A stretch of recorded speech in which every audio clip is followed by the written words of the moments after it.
Jaalatamtootaa fi kabajamtoota uummattoota keenyaa, nuti sarara hubannoo kenna jennee waan yaadneef viidiyoo kana isiniif qopheessuuf dirqamneerra.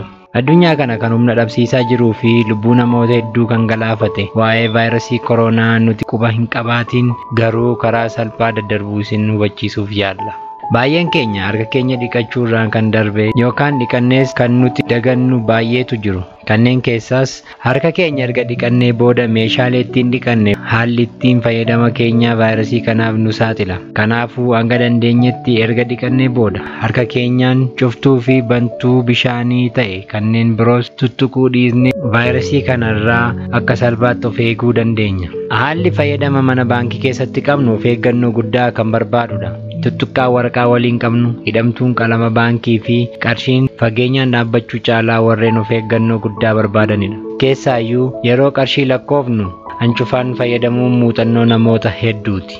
Hancufa fayyadamuu dhiisnee baankii waan qopheesse lakkooftuu qarshii fayyadamuun akka salphaatti vaayirasii kanarraa akka of eegnu nu gargaara.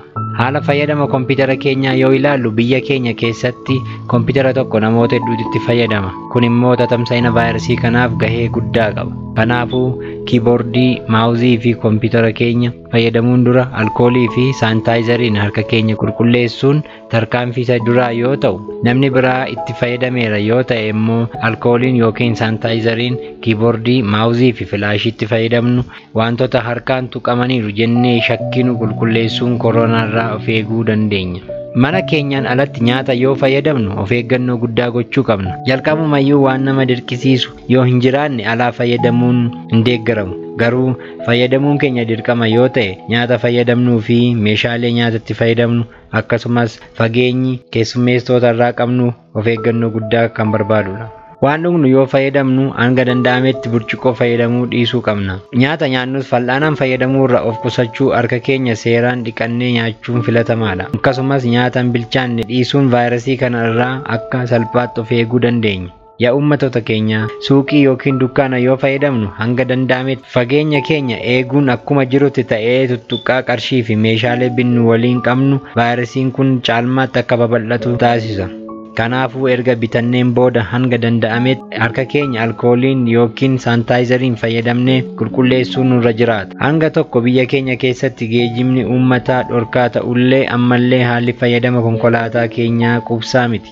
Mana turuun filannoo isa duraa yoo ta'u, wantoonni nu dirqisiisan yoo jiraatan haala fayyadama konkolaataa keenyaa yaada keessa galchuu qabna. Walitti siiqnee yoo teenyu vaayirasiif saaxilamuun keenya bal'aa waan ta'eef kana irratti of eeggannoo akka godhamu akeekkachiisuu feena.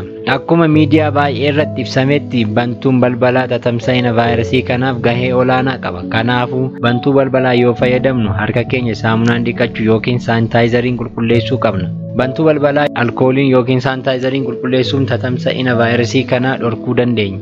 Haala fayyadama moobaayila keenyaa of eeggannoo keessa yoo hin galchine vaayirasii kanaaf salphaatti saaxilamuu dandeenya.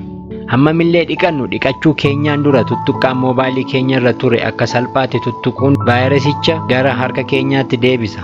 Kanaafuu dhiqannee irra jennee dagannee akka salphaatti vaayirasicha nuunis naannoo keenyas akka hubu carraa uumaafi. Kanaafuu hanga danda'ametti waan dirqisiisaa yoo hin taane moobaayilii irra deddeebiin tuttuquu dhiisnee alkooliif saanitaayizariin qulqulleessuu akkasumas nyaataaf yoo dhihaannu bilbila fayyadamuu dhiisuun babal'ina vaayirasichaa dhaabuu dandeenya. Konkolaataa dhuunfaa keenyaa yoo fayyadamnu nuun ala namni konkolaataa keessa seenee yoo ba'e iddoo inni tuqa jennee shakkinu seeraan qulqulleessuu akkasumas maaskii fayyadamuun filannoo isa sirrii yoo ta'u, harki keenya bakka tuttuqu marii dabalatee saanitaayizarii yookiin alkooliin qulqulleessuu qabna.